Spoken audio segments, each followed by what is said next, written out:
Okay, here we go. Good morning. It's Deb again. I am the HA for COLTT. That means the housekeeping announcer. I'm also the CEPD, which is the Chief Executive Prize Drawer. If you'll indulge me for a moment, I'd like you to give me an oral sense of how COLTT is going. If you enjoyed at least one session, I'd like you to, and just hang on, stomp your feet. If you met a new person, clap. And if you filled out an evaluation form, I'd like you to yell, I did it, I did it. So on the count of three, go 1, 2, 3. I did it. All right, good. Excellent. Now, if we could bottle that, we wouldn't have to do evaluation forms. Unfortunately, we can't bottle it. Therefore, you must fill out evaluation forms. There are two types of evaluation forms. The short, half-page, light yellow session evaluation forms found in every room. And then the longer, no, I'm not going to slow down. And then the longer goldenrod full conference evaluation forms that you can find in the Atlas lobby and elsewhere. So that's the first one. Second one, cell phone check. Please avoid unnecessary embarrassment. Third, lunch will be held in Duane Plaza again. If you don't know where it is, don't go first. Third, we have a prize drawing today again after lunch and at the end of the conference. Pick up tickets wherever. Vendors, Jill might have some. One per person, please. We trust you. Now, a few of us are taking the inspiration from Gardner Campbell's talk yesterday about his faculty and staff professional development seminar and ascribing to the motto of go big or go home. We're going to try to do it Colorado-wide. Woohoo! Up here are clipboards with sign-up sheets. We're asking people to either take the lead or sign up. We've got Ryan and Ethan here, who are the leads for DU. Dave is the lead for CU Denver. Larry, I don't know where he is, for Pikes Peak Community College. If you sign up as a lead, it means that you agree to recruit, convene a weekly session, and to make sure everybody's blogging. If you decide to participate, it means that you agree to read, meet, and blog once a week. So we think it'll be fun. We'll see if it works. If you're interested, the sign-up sheets are here after, and we'll bring them back to Atlas. And now, housekeeping for COLTT 2011 is officially done. And it is my great pleasure to introduce Michael Kotis, renowned photojournalist and reporter. He comes to us via L'Audicio Restaurant, where incidentally we had a great Café Pédagogique last night. And Dave, I'm right, you're wrong. And if you were there, you'll know. It was there where Michael and his wife ended up in conversation with our own conference coordinator, Jill Lester. Jill left work for dinner one night, picked up someone in the bar, and the next thing I know, we had a featured speaker. But she did, yeah, it doesn't always happen that way when she picks up people at a bar, but this time, it worked out very well. She struck up a conversation with the right person. Michael does things that most of us can only dream about. He's traveled the world, he fights literal and metaphorical fires, he's trekked, he's kayaked, he's climbed, and through it all he tells moving stories with pictures and words. We're honored and excited to have you here today, Michael, and we're eager to hear your stories. So, can you please join me in giving Michael a warm welcome?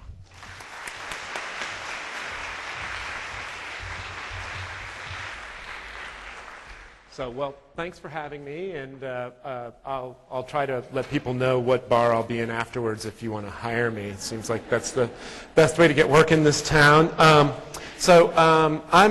probably more an author and a photojournalist now, but I actually started my career with 25 years working in newspapers, and I came to the University of Colorado 2 years ago as a Scripps Fellow in Environmental Journalism through the university's journalism school, and as a news guy who will never be reformed of that, I kind of have to go right after the big elephant in the room. So I'm just going to start out and point out that what everybody knows, that the University of Colorado has decided to close its journalism school. It's been a really tough year for journalism here at the University of Colorado. There are a lot of people I have great respect for in that school, and some of them are going to be moving on to other places, and there are a lot of students here who were really hoping to make a career in this field that probably will have to redesign their educational plans.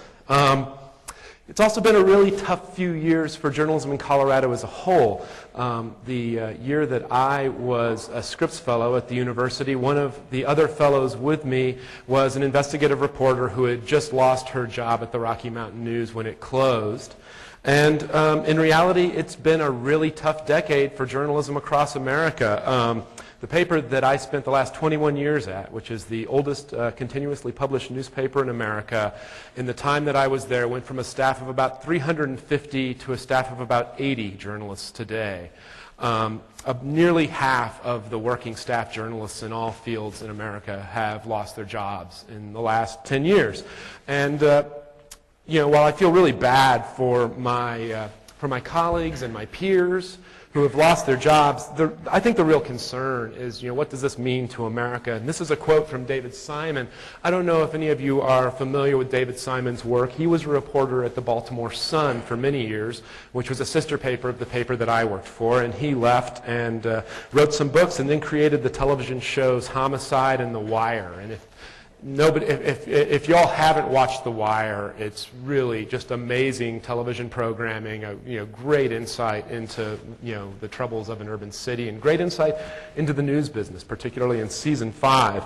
I love this quote because I found this about the same week that the scandal in Bell, California broke out. Has anybody followed what happened in Bell, California in the last year? This is a community of about 35,000 people with no local newspaper to keep an eye on public officials. So they decided they could just gut the economy of this little town and pay it to themselves. The city manager of Bell, California paid himself almost twice what President Barack Obama pays himself.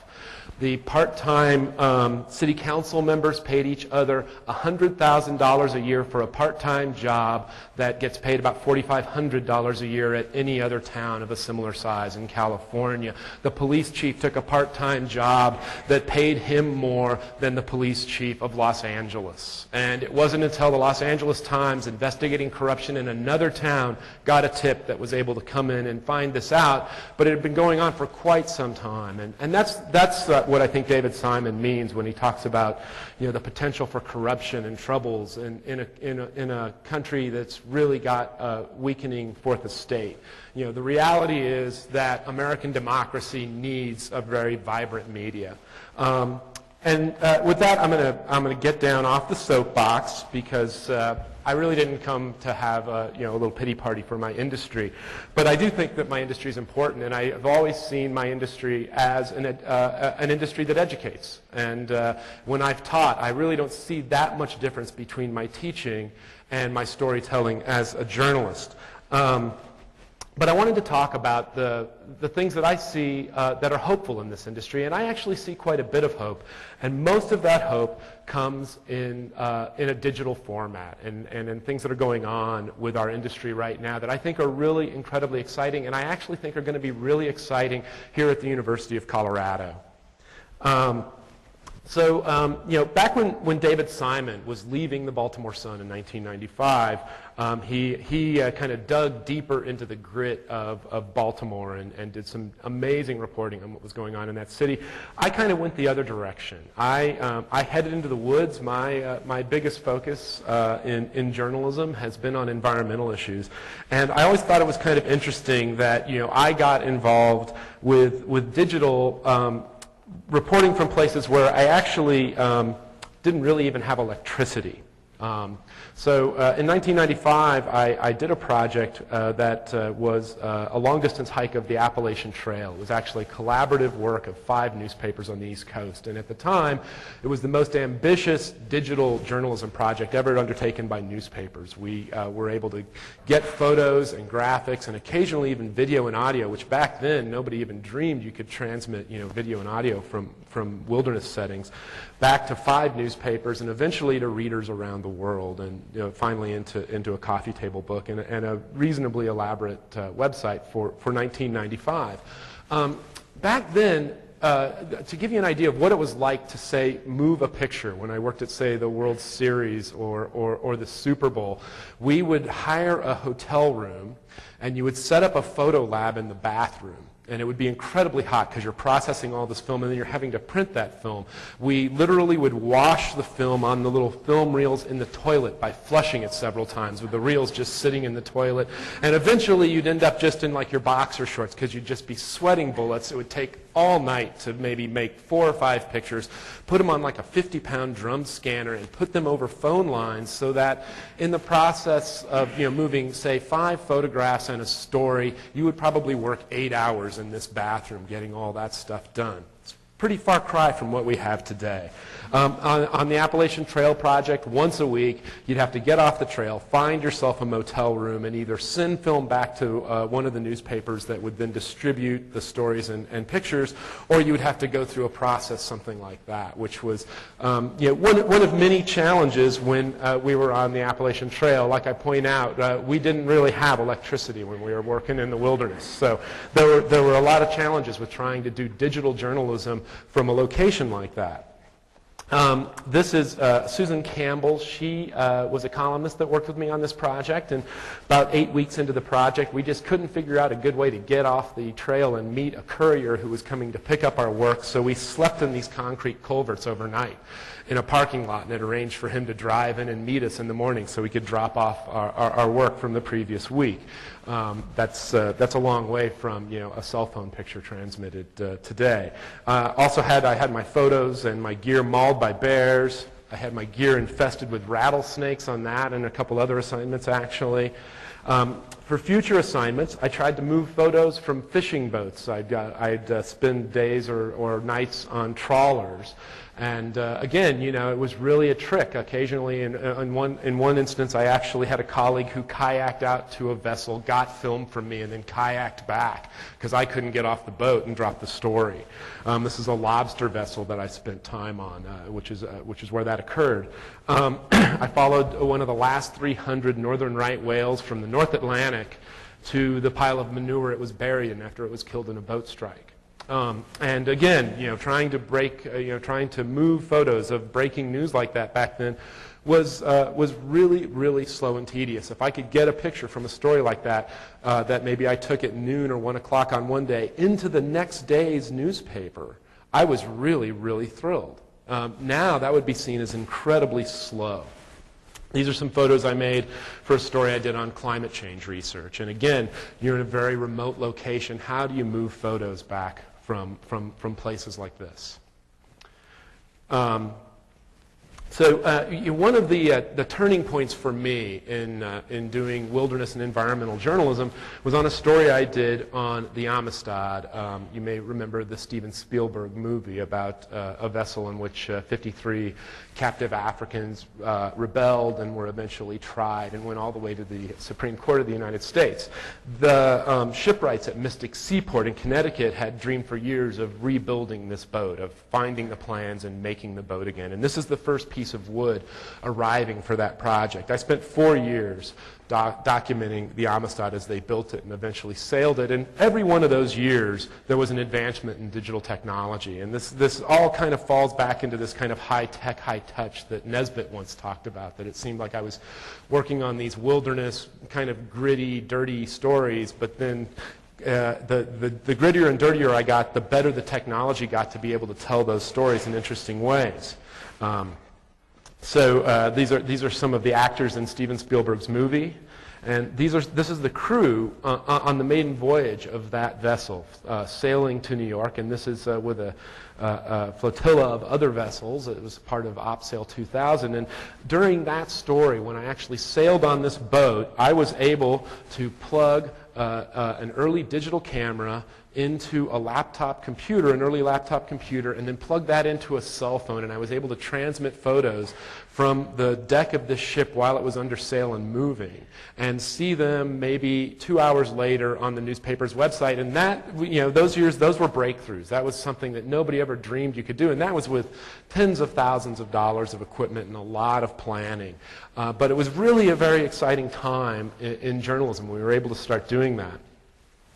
Shortly after that, I was also in New York for the events of 9/11 and in Ground Zero, and that also that was probably for the public the time when people recognized how things were changing with digital news gathering.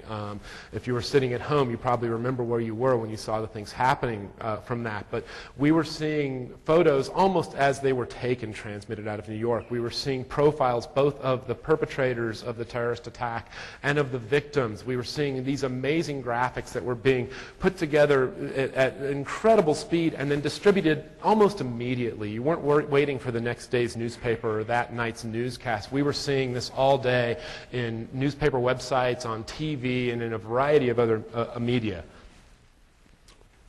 Around the same time, shortly before those attacks, I went on my first trip to the Himalaya, and I was doing a series of stories about the changing role of women in sports, and for that I spent time with a woman mountain guide and climbed a mountain called Ahmad Ablam in Nepal. Near Mount Everest. This is Ann Parmenter, who was my subject. And again, this is a really remote location. When we were on the mountain, we were able to talk among ourselves, and there really wasn't much communication even between us and other teams. A few teams would have radios, and that was seen as pretty big technology then. They could radio back and forth with each other and communicate what was going on with them in their climb, and a couple of people had these things, satellite telephones, and they looked like the thing that Gordon Gekko had in Wall Street, this giant telephone that you're climbing this mountain with, and they could actually call overseas and maybe even tell a short story to a newspaper, a television station, or a radio station. I saw Mount Everest from the summit of Ahmad Ablam, and I never really thought I would get to go back, but several years later I did, and I ended up going back twice to research a series of newspaper, magazine stories, and then finally a book looking at how all the money spent on these Himalayan adventures on Mount Everest had drawn a lot of crime to the mountain. And by the time I got back in 2004, everything had changed there. There were more laptops on Mount Everest than there were stoves. Everybody had a computer, they had digital cameras, they had digital video, and people were transmitting photos and radio stories and everything from pretty much every square inch of Mount Everest, including the summit. This is Anne again on her climb of Mount Everest. And this is a pair of climbers, Tom and Tina Shoren. They're Swedish climbers. This is on the summit of Mount Everest. They've got a laptop computer. They've got a digital camera. They've got a digital video camera. They're writing a blog.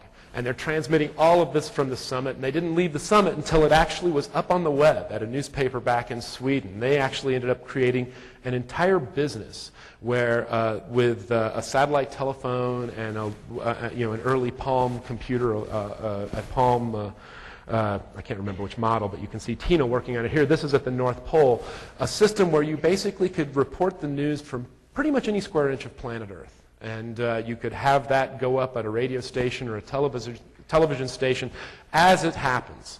And so that was really an amazing turning point for digital storytelling. It was, unbeknownst to journalists who worked in the field, also one of the things that kind of brought on some of the troubles that we're seeing in journalism, because suddenly everybody could report their own story. They didn't really need professional journalists all the time. And why would they buy photos that were very expensive for a professional photojournalist to produce when you could take a cell phone photo of the same thing and put it up on your website? You certainly don't need to hire a professional for that.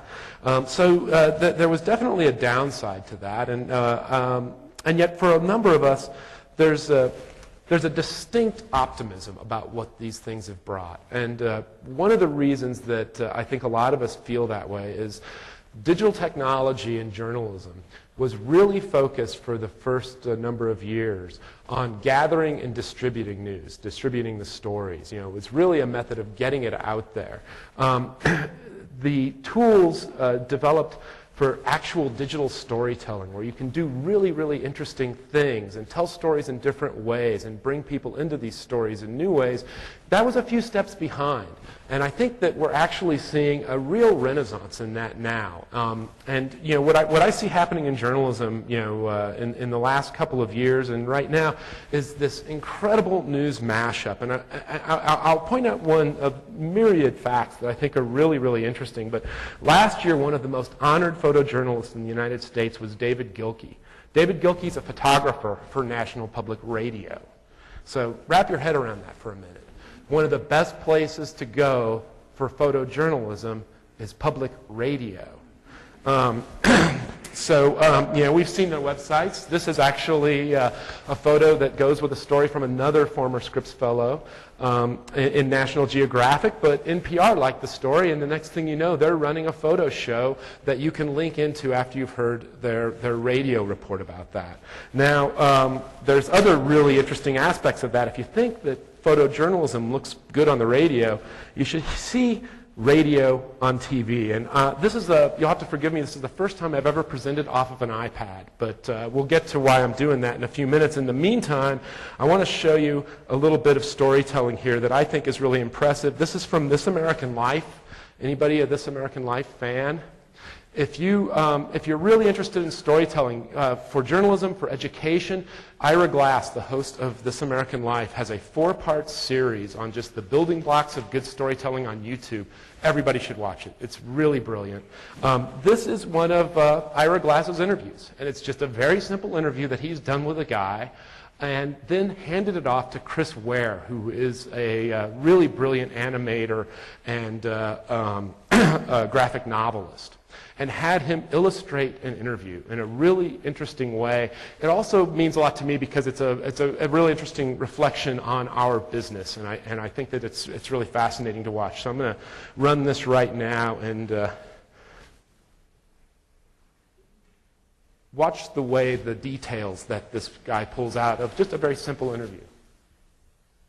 The craze that overtook the 5th and 6th grades started in the art room, Jeff says. And I don't know where it came from, I don't know how he did it, or I don't know why he did it, but one day, one kid on a whim, I think it was either Michael Williams or Artie Pantermel, took a box, he took the inner core from a paper towel roll, then painted it with tempera paints and made a fake TV camera. I think it had a pipe cleaner as an antenna. Handle? Maybe it was another cardboard tube as a handle or a dowel or something. So this kid, Michael Williams or Artie Pantermel or whoever it was, picks up the fake camera and starts doing a news report. You know, something like, I'm standing here in an art room in Asheville, Massachusetts, reporting live, that kind of thing. Just as he doesn't understand why it happened or how it happened, it just happened. Within 2 or 3 days, the whole playground started making their own TV cameras and making them bigger and fancier. And, I think a couple of the girls, made theirs pink and, had little, crepe paper flowing off of it.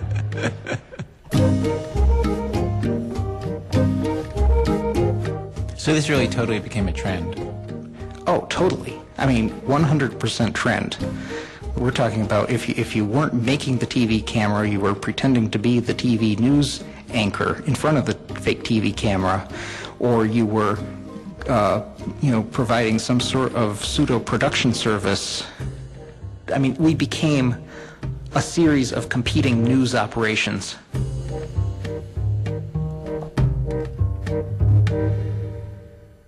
So this continued for 3 or 4 days. And then one day, Jeff came out to recess late. And I saw there was a huge kind of a cluster of kids in the middle of the playground. And as I got closer, I realized that, in the center of all this commotion, there are these 2 kids. One of them is pummeling the other. And all around in a circle, there are kids focusing their fake cameras on the fight with their fake microphones in front of the fake cameras, breathlessly reporting on the fight that's happening. And meanwhile, this kid's getting the stuffing beat out of him. And nobody's stepping in to help him? Not a soul. Very shortly after, a couple of teachers ran out and broke it up, and then, it was declared that the whole TV camera craze had gotten completely out of control. And then they were banned. And was there like a scene out of like Stalin's Russia where they seize all the cameras and they burn them in a huge pyre? I don't know what happened to the cameras. I think they did take them away. I think they did confiscate them. I don't know what they ever did with them. the camera really changed the way we behaved. So I'm going to stop that there. It's really amazing. Just a recorded interview with some really brilliant animation and a guy with a great eye for detail.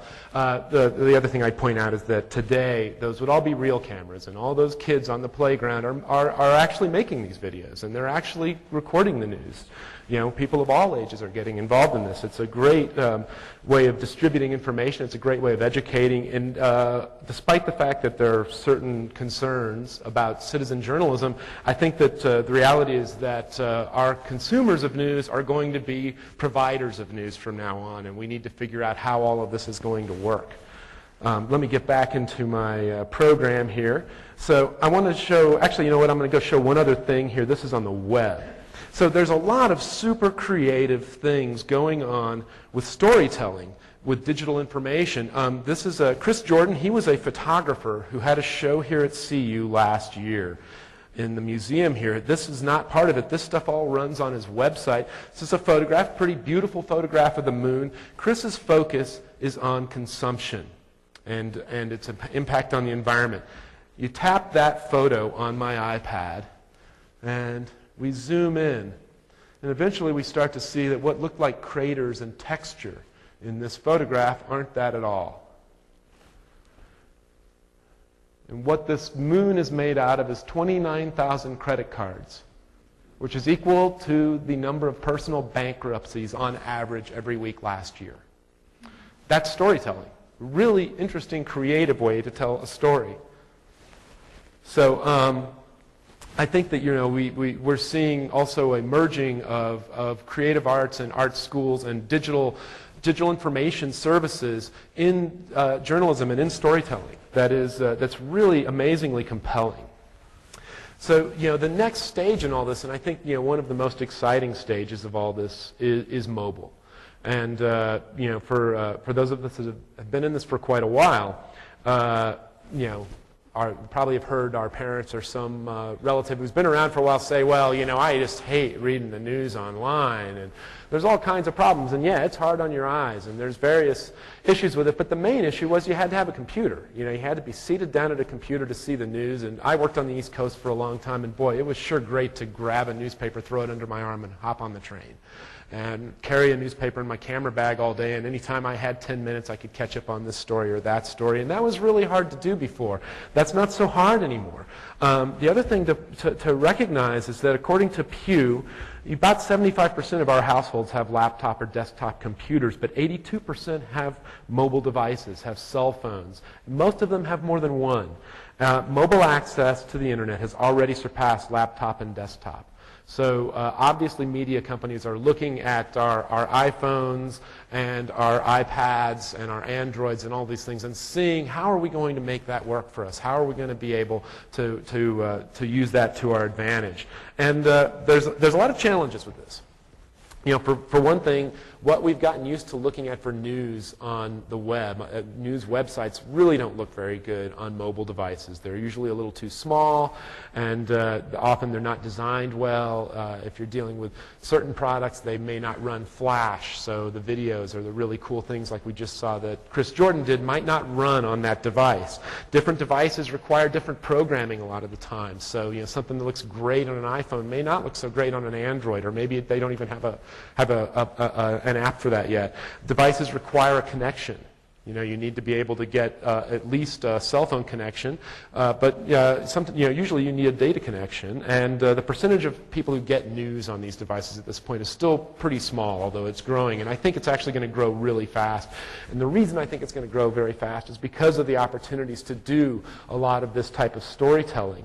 Media companies can deliver headlines and news as text. That's, at least for me as a news junkie, amazing, because this is what I used to get in the newsroom. You have an alert come across your computer from the Associated Press. Well, now I get them in my pocket, and I don't just get them from the AP. I get them from the New York Times. I get them from the Economist. I actually get to pick what content and what type of content I want to get alerts on, and before the story's written, I hear about something that's breaking. And that's really important to me as a news consumer. For people that are interested in radio, boy, they've got a big head start because these devices are already designed to give good audio. And even, older cell phones that aren't smartphones can deliver really good radio reports. And a lot of them will play podcasts. Social media has developed with mobile, so you can join the conversation. GPS in smartphones is really incredible because you can actually have information tailored to whatever your interest is and your location. If you travel a lot, you can get traffic. You can get information about the airport that you use. You can get a variety of local news information and have it change based on your location. And the best part about it is we finally have something that we can just carry with us, fold up, put under our arm, and take on the train and read.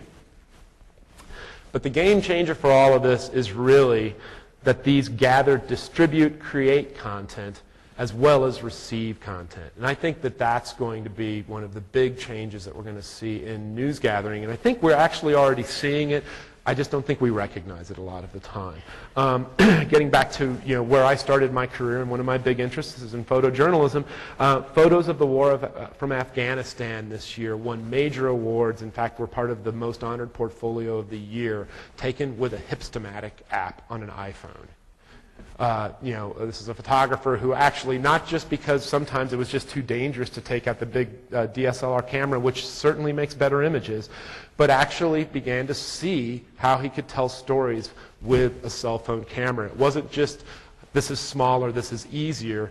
It was a storytelling device. Reporters from the BBC and the New York Times have apps just from their newspapers so that they can actually transmit information directly into their websites. And we saw things like that happening with the Arab Spring, particularly out of Egypt, where there was a lot of really amazing information, some of it very short and pithy, coming out. Many people will probably remember the Twitter revolution in Iran, where everything got shut down except Twitter, and how much news we got from Twitter feeds. And another app that I think is really amazing, more along this line of citizen journalism, is an app called Click, See, Fix, where you're in your community, you see a pothole, you see a tree that obscures a traffic sign that creates a hazard, you see a building that's got stuff falling off of it that might hit somebody, you make a cell phone photo of it, and it's transmitted to your local newspaper and to your municipal government. That's really powerful stuff to me.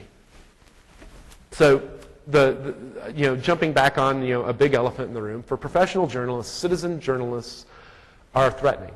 And often rightfully so. It's not just that they may eat our lunch, not that we want to be hungry, but they very often are putting up information that isn't vetted at the level that we want to vet things when we work for a professional news operation.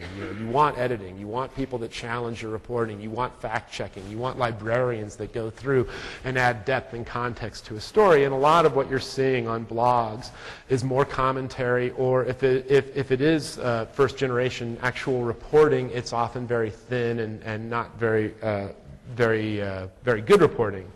However, it is incredibly powerful. So this month, CNN's iReport, which I think is one of the most successful operations, is 5 years old. It's got 900,000 contributors, 15,000 contributions a month, 2.6 million views, not of the CNN website, but of their iReport, of citizen journalism that CNN puts out.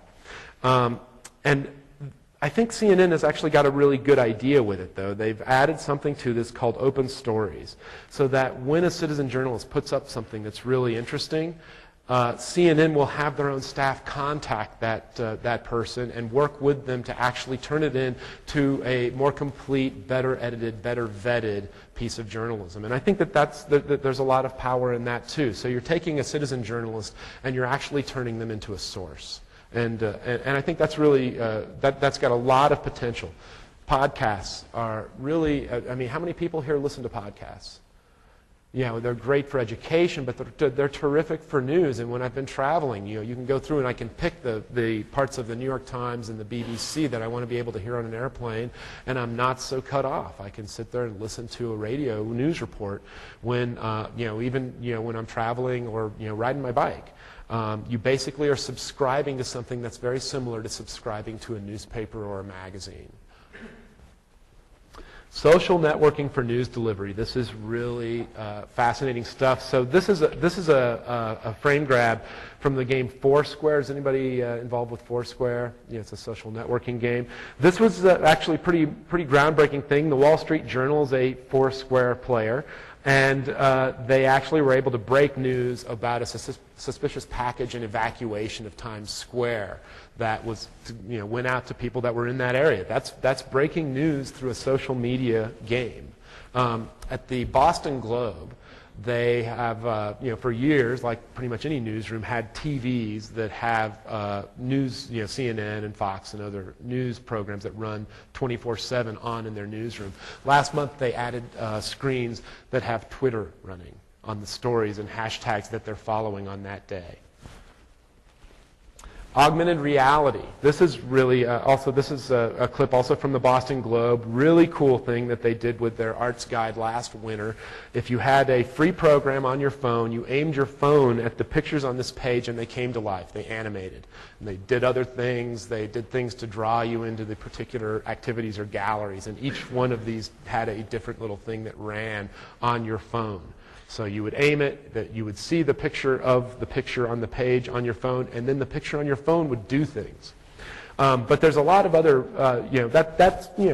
listings, entertainment listings are a pretty standard venue for a newspaper. But there's a lot of other really interesting things you could do. You can aim it at a business and get reviews of that business. You can aim them at a building, which has happened in London, and see a photo slideshow of the history of that building, or the various incarnations of that block. You also can go to a gallery, aim an augmented reality program through your camera and your smartphone at the gallery and see the catalog of art that's in the gallery, so you can decide if you want to go in or not. This is another one that I found really fascinating. This is gaming tied to news. And this is Channel 4, a programming company, made an app to tie to news coverage of a sweatshop, a big sweatshop story. But they created a game out of it. So now you don't just see the documentary video and the photos and read the story about it, but you can create a game using that information to try to get people more engaged in the issues. You can actually be a player who's working in the sweatshop. You can also be a player who's a boss and see how difficult it is to try to improve things within a sweatshop by playing this game.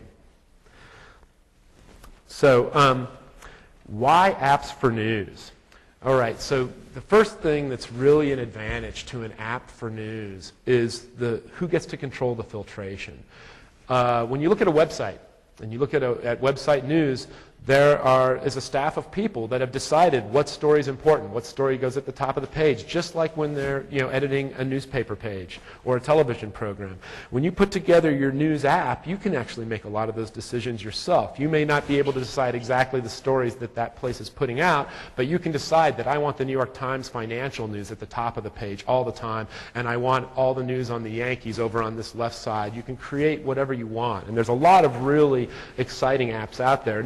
Another real advantage to apps is that you can load them up kind of like a podcast, and then you don't necessarily have to have a connection, so they're a little more portable. When my iPad here does not have a data connection. I just have a Wi-Fi connection, and in the morning I load up all my news apps. I'm basically getting all the papers that I want to read during the day, and I'll have those to read during the day. I don't necessarily need to have that data connection. And then convergence. You can choose all the different outlets that you want to have in that app, be it the BBC or Time Magazine or National Geographic. And I'll show you a couple examples of some of the things that I like to look at as far as news goes. This is my folder of news apps. Couple that I think are really neat is Pulse. Now Pulse is, let's see here, we'll go back to this.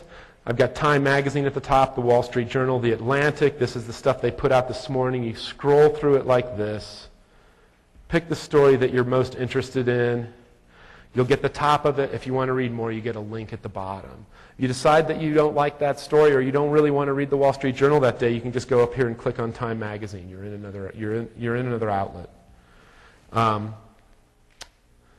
Fluent News is similar to that, but it's more of just listings. So if you aren't so graphically inclined like I am, you can just go through and read the headlines, but from a variety of different places that you've selected that you want to see the news out of. Another app that's similar to these that is, I think, going to be really a very powerful way to stay plugged in is Flipboard.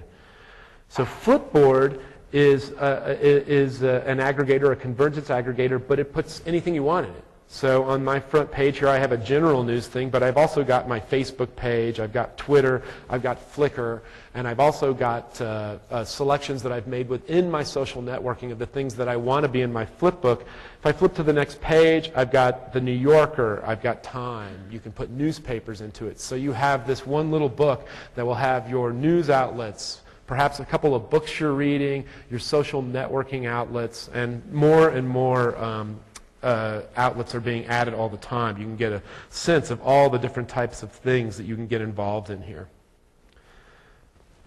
So the other thing that I do, and like a lot of journalists who've moved out of the industry, I moved into doing books, and I'm quite excited about what's being called the enhanced ebook. The enhanced ebook is effectively an ebook. Everybody here has had an ebook, or at least seen part of an ebook. You've probably given chapters digitally to your students. You've all read online. Well, an enhanced ebook is something that takes all of the storytelling methods that I like, radio, photos, video, graphics, and puts them all together. This is Al Gore's latest book, and it's an app. The book as an app. You can scroll through the pages and chapters like this. The book is about energy. There's some things in it that are just fun gimmicks that will get people involved in your issue. Let's see if I can get this back up here. You want to know how solar works? I think that's a nice little trick, but the power in this is really quite amazing. Every photo is geotagged. Tag the photo, it'll show you where it was taken, and there we go. So that's where that particular photo was taken. Scroll back through here. Videos are embedded. Are just right part of the book? I was looking around for a spot to put a wind farm, and so I found this spot that we're on. And this is owned by the You've already Cost seen family. it. Close it And down, I flip pulled it away. Turns off. Some of the photos have audio There are captions. some people who don't like the look of windmills, but I consider... I won't impose too much of Al Gore's voice on you. But the real power in this and this type of storytelling is, I think, in the infographics. So we're talking about renewables here.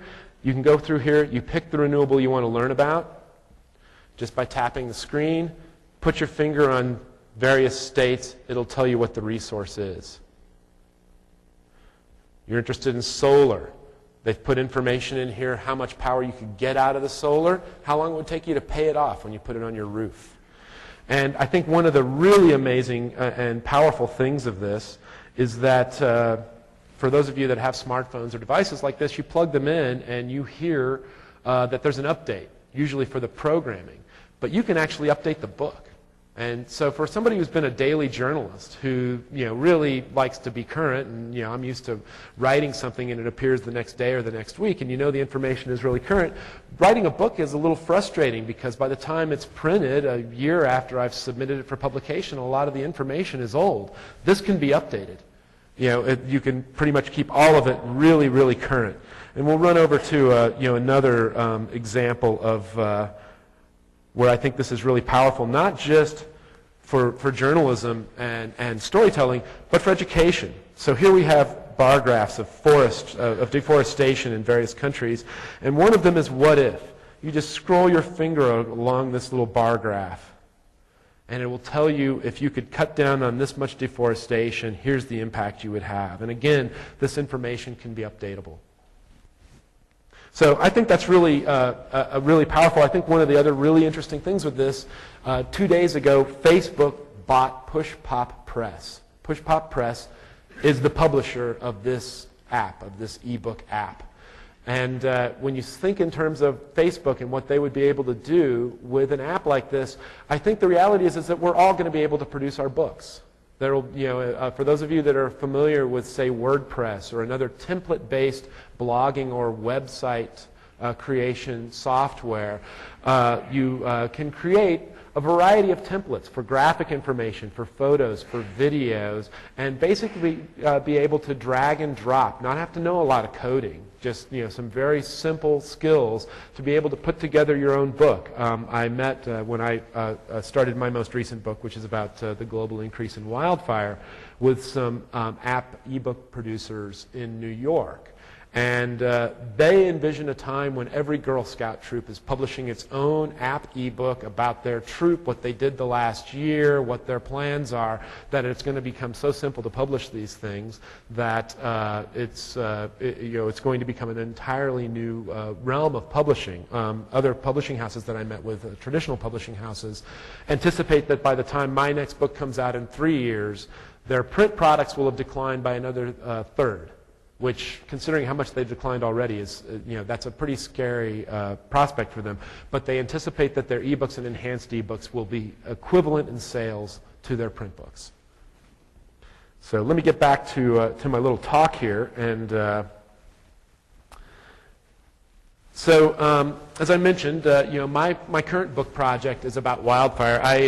I became interested in wildfire when I was photographing it back before color was invented.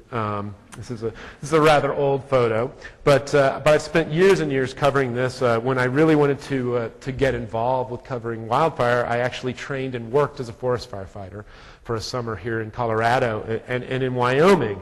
And obviously, this is a very big issue here in Boulder. A year ago, there was a pretty catastrophic wildfire in the canyons above Boulder. And that fire broke out on Labor Day. And I just moved back here a couple of days before and watched the fire, the smoke. I knew what was going on. I went to get as close to it as I could and was trying to get information from local news websites, and I couldn't find a thing. And I'm very sympathetic with the Denver Post and the Daily Camera and other news websites here. I've worked plenty of holidays at newspapers. It's not like anybody really wants to be there. And with all of the staff cuts, I'm sure they had 1 or 2 people that were struggling to get on top of this story. And it was very frustrating for a lot of people that there was this really catastrophic event going on and nobody could get any information out about it, except for all of the students and a lot of the faculty here at CU and elsewhere in Boulder.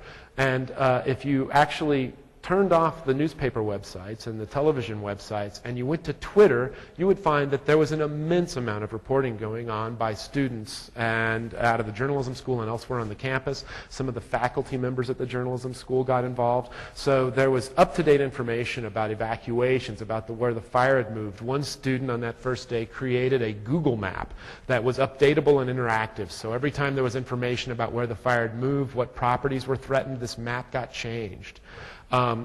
There was really quite an amazing array of really top-notch reporting for breaking news reporting going on those first few days of the 4 Mile Fire, and it was really all coming from students out on the street. And I'm going to move over to this is a photograph I took of one of the slurry bombers working the fire. But one of the things that I actually found most impressive was something that a student here did. It's actually a student of landscape architecture. This is a video he created using information from Boulder County and Google Earth, and this is an animation.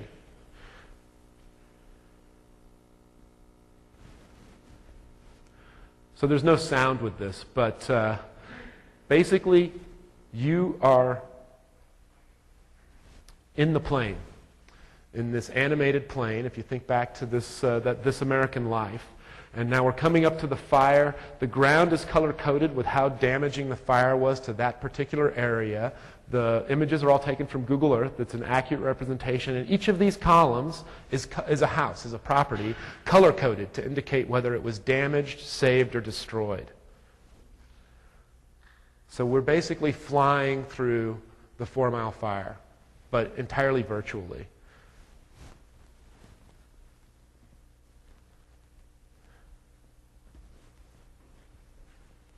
So, in looking at that, I have, a couple other sites I'd show you real quick, but I wanted to say that, so it's a very sad time to be here and looking at what's going on with the journalism school here. But I don't think that means that there's there's not going to be terrific journalism education at CU, or that there's not going to be terrific things produced. I really have high hopes that Atlas is going to get very involved in digital storytelling and journalism, and that programs are going to sprout from this that are really going to be very, very powerful. I wanted to show one other site. I'm just going to recommend this site, and then I'll take a few questions.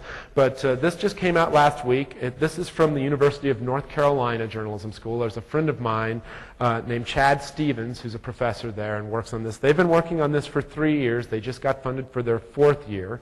These are all journalism students, and it is probably the best journalism on energy, which is one of my pet interests, that I have seen. Their most recent production, they spent a year on this. They sent students all over the country. They've dealt with minors. They've dealt with activists. They've been at protests. Last year they sent crews of student journalists to the Gulf oil spill and did a project on that. But it's called Coal, A Love Story, and it is just an in-depth production of what coal, exactly how dependent we are on coal for our electricity, how dependent some people are on coal for their income, and how devastating coal is to our environment. And it's a series of videos and infographics and any number of other things. I'm not going to show much of this. Well, let me see if it'll run, but because it's really quite vast, but it's really really incredible reporting and really quite powerful. Yeah, and it doesn't look like I've got quite the bandwidth to run this. So anyway, my hope is that we're going to see a lot more of this type of journalism out of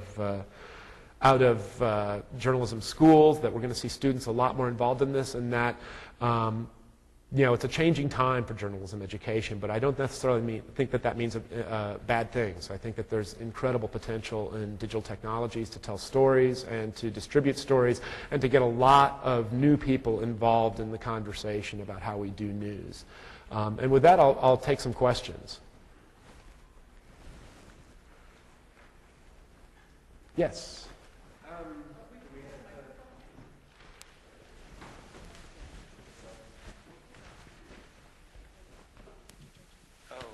In the show, right? Okay. I'm just wondering, with the sort of democratization of news, as you're talking about it, do you see also evolving the role of the editor as a series of roles that would fit in the same context, so that we don't just have this massive outpouring of information, a lot of it not as good as perhaps it has been in the past? Yeah, I do. That's a really good question. And I do think that the role of the editor is going to change, and I think it's going to be really important. And I think that's one of the things, when you talk about the app universe of news, that's one of the things that you can get out of that. I don't know if many people read the story that Chris Anderson wrote in Wired maybe a year and a half ago, entitled "The Web is Dead." And it was basically about the rise of the app. And his argument is that people really love apps because people in this tidal wave of information are looking for filters. They're looking for sources that they can trust. They don't necessarily want to be shut off from things, but they also don't want to, as we all have done, get onto the web to research something and think you're going to be reading for 5 minutes and find one news story, and 3.5 hours later you've read 10 times more than you thought you were going to, and you aren't sure which of it you can trust. So I think that that editors are critical, and finding out a way that we can edit and curate the information that's being distributed is really important. And I think apps will have a big part of that. Yes? I'd like to ask you about the debate over the Huffington Post, AOL buying it. Some journalists said, look, they're just news aggregators, they don't do anything, they're not worth anything. Well, they're filters. And there's so much news and information out there that I have to sometimes look at the Huffington Post just to see what the mainline stories are that I'm not necessarily going to get on the mainline newspapers. So yes, they're an aggregator, but they provide a useful service.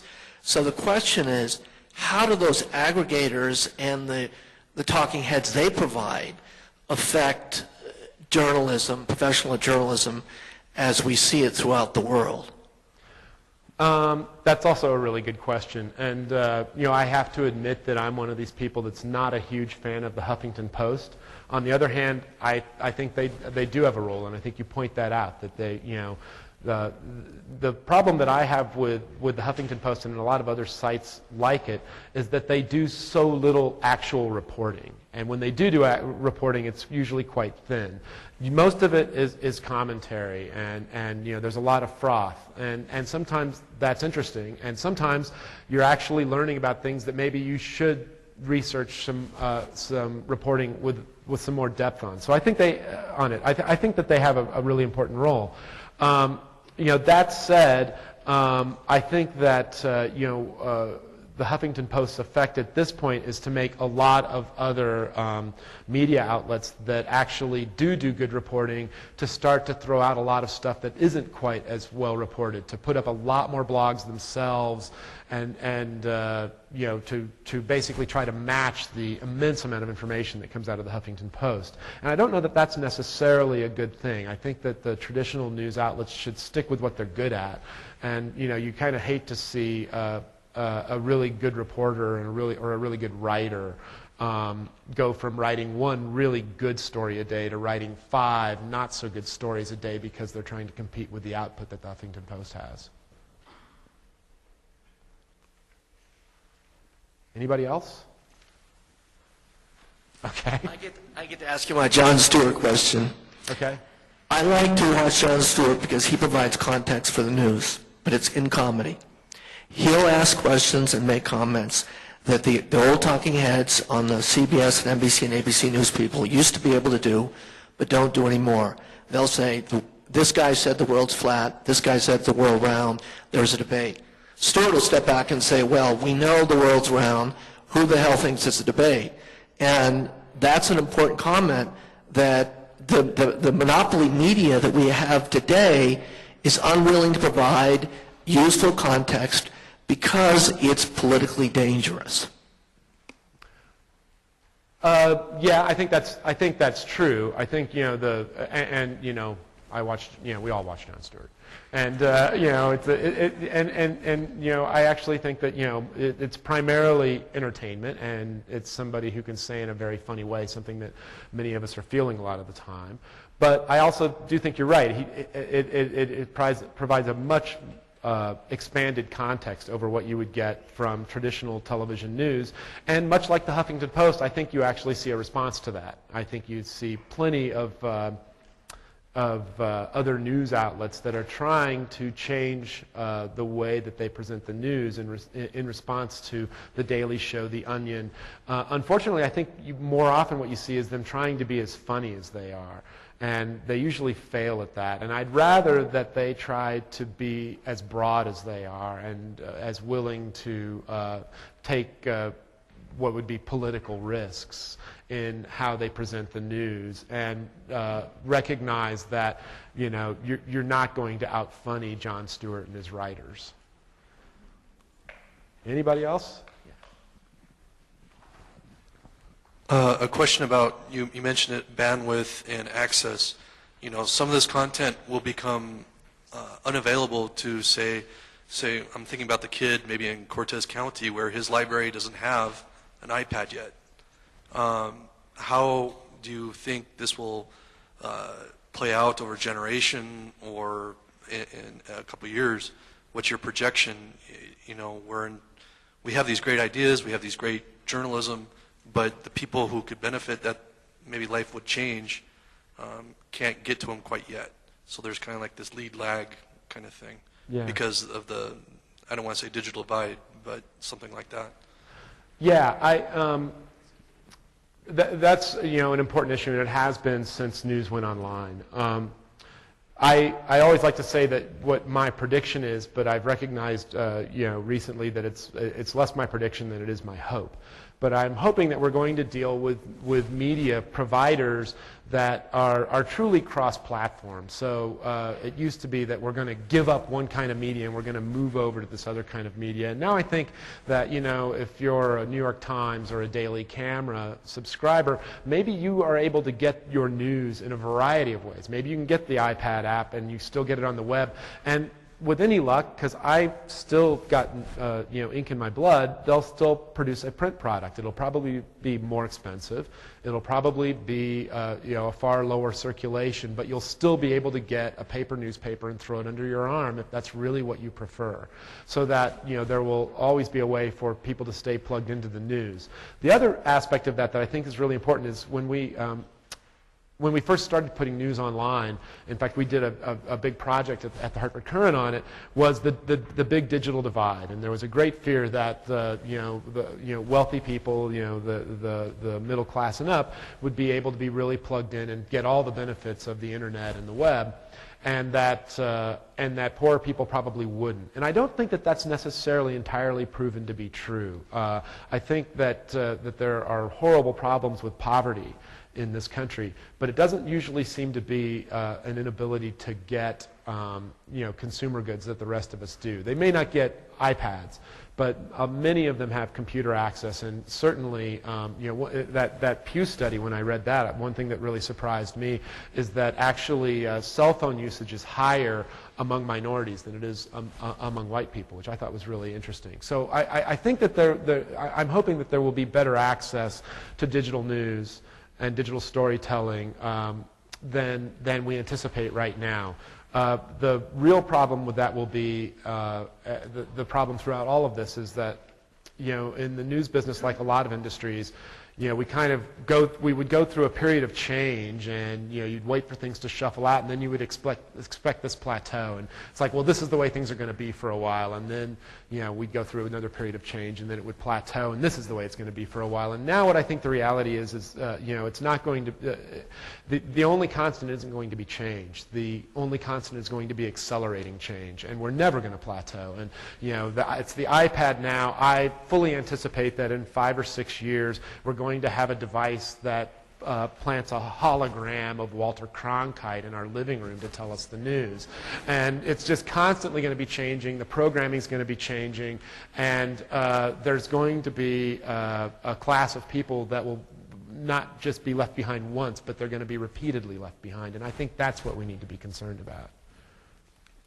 Okay, yes. I'm going to, was there one more? There was one more. Okay, right, one more, and then we're going to break for lunch, and you can stalk Michael at lunch in a nice way. He seems like a nice guy to stalk, so why not? I'm concerned a little bit about archives.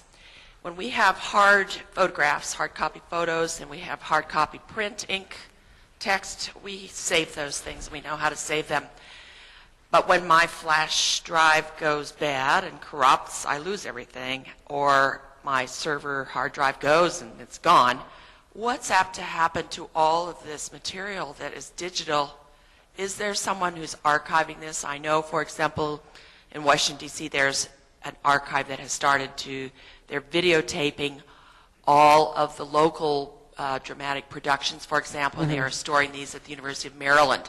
But these are video archives. They're not necessarily stored in some server. What might be the projection for saving these digital materials?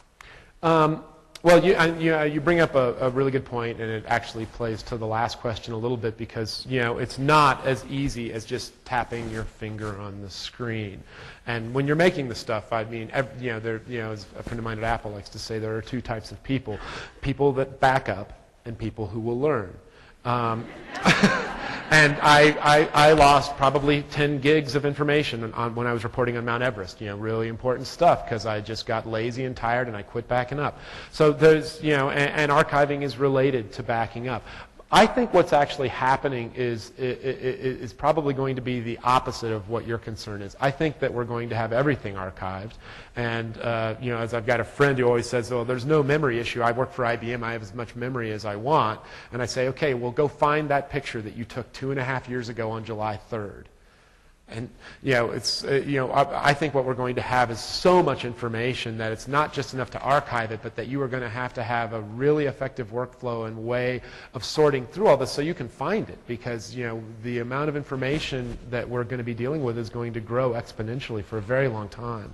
And if you're not planning to be able to find that and create a system so that it's, there's some kind of order in this digital universe, you can archive as much as you want, but you're never going to find things when you really want to see them. Hey, thanks everybody for your time. I really appreciate it.